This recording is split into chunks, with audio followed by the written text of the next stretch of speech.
I'm about to get my 10-year pin for involvement in education. And I'm going to be honest, over the course of the 10 years, you guys have blown me away. I mean, I worked in 30 years with these driven entrepreneurs starting new companies, and I think they need to spend some time with you to see what real motivation and determination looks like. And I know this is a particularly challenging time. I mean, it is arguably the hardest time in the history of education, the hardest time in the history of our country. And so I know you're dealing with just remarkably large, often daunting challenges. Teachers should make $1 billion. I think parents, I think people broadly have a newfound recognition for the role that educators play in the lives of their kids and also the future of their communities. And I just want to really say from the bottom of my heart how grateful I am to you for all you're doing, because, you know, it just sets a tone for what our country's capable of when you see that kind of passion and dedication and commitment. And so I know that you've had more and more challenges piled on you. I know it seems like a really hard time. I know there must be days you go, you know, you're like saying, if I do one more 15 minutes of Zoom or listen to one more guy with zooming in to talk at me, I can't deal with it anymore. I'm done.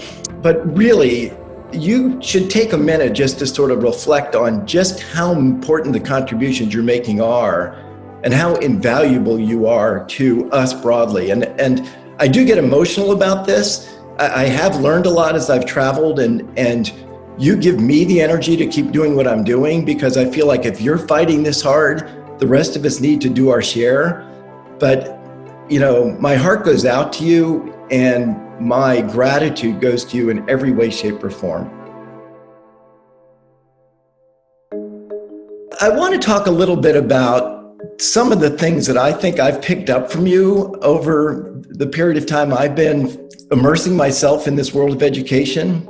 And I still don't view myself, by the way, as any form of expert. I feel like I'm a plagiarist, right? I just listen and learn from you guys and then try to say back the things that you're doing that make so much sense. But as many of you know, we have developed this resource we call the Innovation Playlist, which was based on 5 big ideas. And those 5 big ideas were the things that when those were in place, teachers, schools, districts could make enormous progress, even states. And I'll just recap what those 5 big ideas or big themes are. I mean, first, I think it's indispensable to bring a community together, to recognize, to see, to appreciate a different vision of education, and to get excited about it. If your community's behind you, you can do amazing things. If the community doesn't get it, or is resistant, or just wants school to be the way it was when they went to school, change is so much harder. So an energized, mobilized community, a key stepping stone. And then when you look at the way kids learn, the places that I think we're making incredible progress, you know, in normal times, were the places where students had real voice in their learning, where the learning was connected to the real world, where students could see why it's real, and then where you were trusted to develop more authentic assessments, where you assess student work on the basis of evidence of mastery and real accomplishment instead of bubble tests.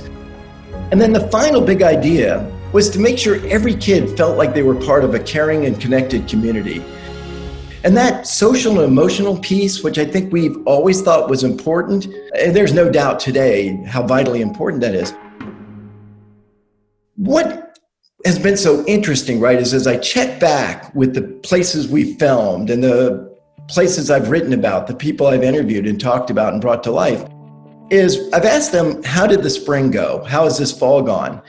And they said, you know, like, no doubt we're in a world of challenge. No doubt some kids are being wailed on in ways that made what was going on in the past, which was unacceptable in the past, that much worse. No doubt the inequities that have run through our system and differentially impacted young kids in ways that are, I think, should be off the table in terms of acceptability in our country. All those inequities have been magnified. But places that had those 5 big ideas in place shared with me again and again, there was no drop off in learning. A kid who can manage their own learning, can pick what they're interested in, can draw on resources around them, can create and carry out bold initiatives. That kid can do it whether they're in school or out of school. Teachers that reimagine their role as being guiding and inspiring their kids instead of instructing them, reported it was actually, I could pop in, I could do informal, office hour sessions, I could answer questions, I could give encouragement. So there was really no diminution in learning during this Bollock Step time, despite a lot of other challenges.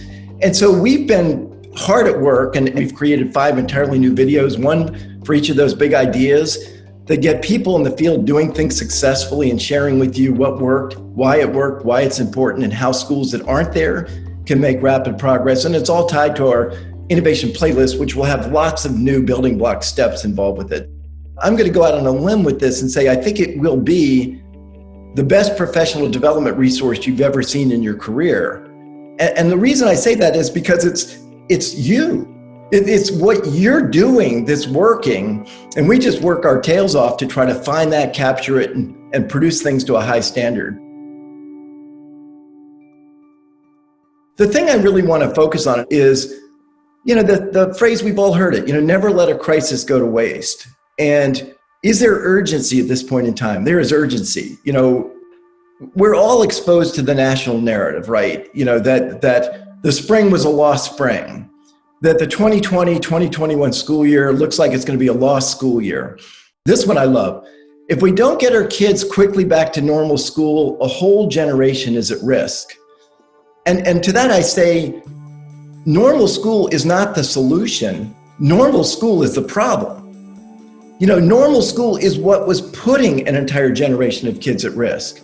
If we continue to do things in school that value kids for their ability to retrieve content, replicate low-level procedures, and follow instructions, we're pushing out a generation of kids that are good at exactly what computers do perfectly. And if in the process, as we do that, as we make that an intense focus, which as a nation we've done, right? We're 20 years into the No Child Left Behind era, where our high stakes tests say those are the things we are going to look to as measures of a student's ability to learn, as a measure of the student's, of a student being prepared. And we all know 2 things about that, right? Those skills are increasingly irrelevant. And whenever, and I'm going to underscore this about this lost year and about the learning loss, whenever I ask for hard evidence that students have retained what they studied for on a test that was a month ago, 2 months ago, when I say, show me the evidence it's retained, there's either no evidence because we don't want to face the hard facts that when kids cram stuff into short-term memory for an exam, they don't retain it, or the evidence it's produced is discouraging.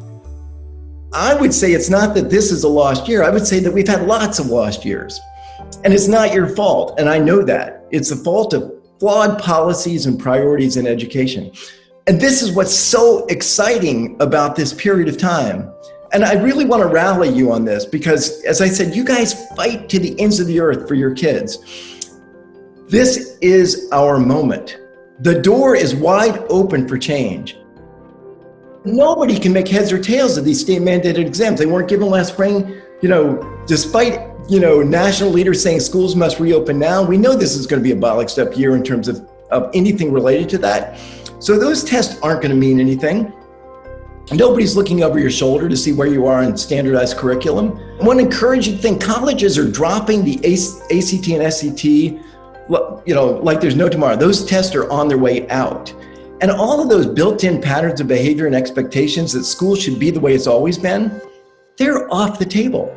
So the door is wide open. And so here's what I worry about, but here's what I'm optimistic about. I worry if we just try to port a failed model, a model that didn't work that well in person, put it on Zoom, sort of make the sense that this will be a lost year come to reality, because we all sort of throw up our hands and know that's ineffective. If that's what we do, if that's what we make of this year, we will look back forever and say, we missed a once in a century opportunity to transform school. We will, to use something from Hamilton, we will have missed our shot.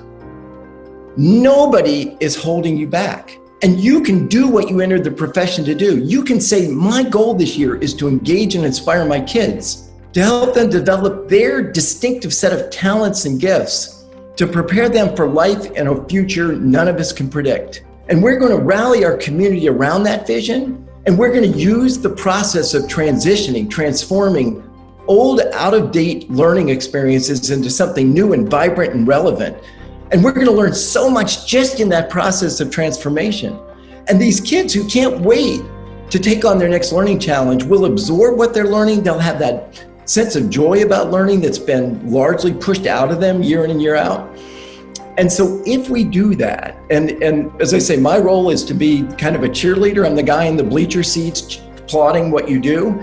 But if we can do that, if we can show the state, parents in the state, legislators in the state, school boards in the state, we can show the nation, show the world what can be done when the door is open. Let's make the most of that. I want to close with Thomas Jefferson. One of the points Jefferson hammered again and again, a democracy is only as strong as its education. And I know that we are paying an enormous price today for having shortchanged education year in and year out. We want to prepare kids for citizenship, but 2/3 of adults can't name the 3 branches of government. We say education is going to prepare kids for career, and most college graduates I talk to, when I say, what are you good at that somebody values in the workplace? The answer is not much. All of those things could be rethought, and rethought not in a decade in some strategic plan, rethought starting tomorrow. And so in this time where I'm sure, fatigue is setting in, where I'm sure that we keep piling more and more challenges on our teachers and keep, cutting the budgets, this is the time to sort of reimagine what you can do, to stop directing so many hours to direct instruction over Zoom and to start letting kids create and invent and move forward, to restore a sense of joy and purpose to the learning. And I think more broadly, we need to collectively, and I'm doing everything I can on this, deliver a wake-up call to our democracy about the importance of education. Because if education continues to be number 8 on the list of people running for office, if people say, yeah, we'd like to get to that, one of the things I find appalling, right, is that the CARES Act, I almost get emotional talking about this, offered $2.2 trillion to help save our economy and country. $2.2 trillion. A grand total out of $2.2 trillion of $13.5 billion for all schools all across the country. And then we have national leaders who turn around and say, reopen now, who have completely failed to deal with the coronavirus in terms of what they should be doing, but then say, oh, every school needs to reopen. And I always say, do your job first before you tell other people how to do your job. And start having budget priorities that make sense. It can't possibly be acceptable in our country to allocate $13.5 billion for all schools across America in the CARES Act, and to allocate $135 billion of tax breaks to private equity managers making $1 million or more a year. Think about that. 10x the money going to people making $1 million plus versus all schools all across America. So it's on the line, right? It is on the line. But let's start with what we can control, and that is this. We can make this the best school year ever imaginable. And I know that sounds like a stretch, but I know you can do it. I see you doing that. And if we just sort of step back and say, now's the time for us to move forward with the kind of school we've always wanted to have, instead of the kind of school we inherited, to sort of say, the door is wide open. We know how to do this. We can draw on our successes and strengths. I think this year will be a year we look back on and say, this was not the lost year, this was the found year. And we have unleashed so much potential among our students and our teachers, potential that normal school all too often squanders. And we can set the stage for remarkable learning year in and year out for years to come. And so, again, enormous gratitude, respect and appreciation for what you're doing. And together, I think we can show the world just what's possible.